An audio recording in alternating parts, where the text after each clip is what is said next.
কালকে এই ওয়াশিং মেশিনটা নিয়ে একটা ভিডিও করছিলাম যে এটার ইনলেট বাল্বটা ডাইরেক্ট হয়ে গেছে।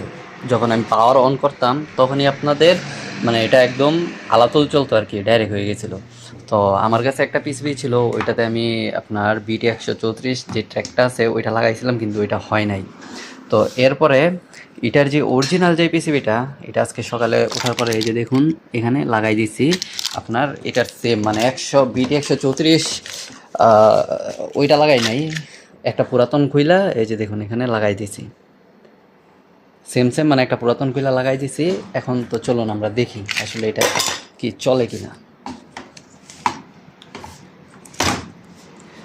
তো যারা পিসিবি নিয়ে আসলে কাজ করেন তাদের অভিজ্ঞতা একটু বেশি, এটাই স্বাভাবিক।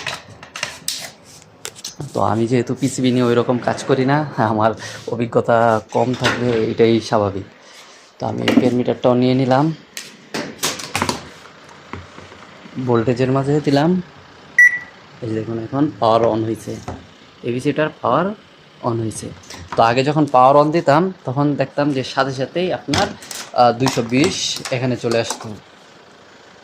এম্পিয়ার মিটারটা লাগাইলাম, এই যে দেখুন এখানে এখন কিন্তু 220 পাচ্ছে না। তো আগে যখন পাওয়ার অন দিতাম তখন এটা 220 লাইন চলে আসতো। তো সকালে আসার পর কাজটা কমপ্লিট হইলো। তো যারা পিসিবি নিয়ে কাজ করতেছেন আপনারা কেমন ধরনের কাজ চান অবশ্যই একটু কমেন্ট করে জানাবেন। যদি আমার আয়ত্তের মাঝে থাকে তাহলে অবশ্যই আমি আপনাদেরকে ওই রকম ভিডিওগুলো দেওয়ার চেষ্টা করব। আর সৌদি আরবে যারা আসতে চান, তো মানে বেশিরভাগ কাজই আপনার কী প্রবলেমগুলোতে আমাদের পড়তে হয়, হয় আপনার এই ইনলেট বাল্ব ডাইরেক্ট হয়ে যায়, নয়তো আপনার আউটলেট বাল্ব মানে পিসি থেকে ডাইরেক্ট হয়ে যায়। মানে এই 2-3টা প্রবলেমই আপনার বেশি হয়, এছাড়া অন্য ধরনের প্রবলেম এত একটা বেশি হয় না। আর যদি বেশি প্রবলেম হয় ওগুলো কেউই আর কি ঠিক করতে পারে না, তখন পিসিবি চেঞ্জ করে দেওয়া হয়। তো সকালে ভালো থাকবেন, সুস্থ থাকবেন। আর কে কোন জায়গা থেকে আমার ভিডিওগুলো দেখেন অবশ্যই কমেন্ট করে জানাবেন।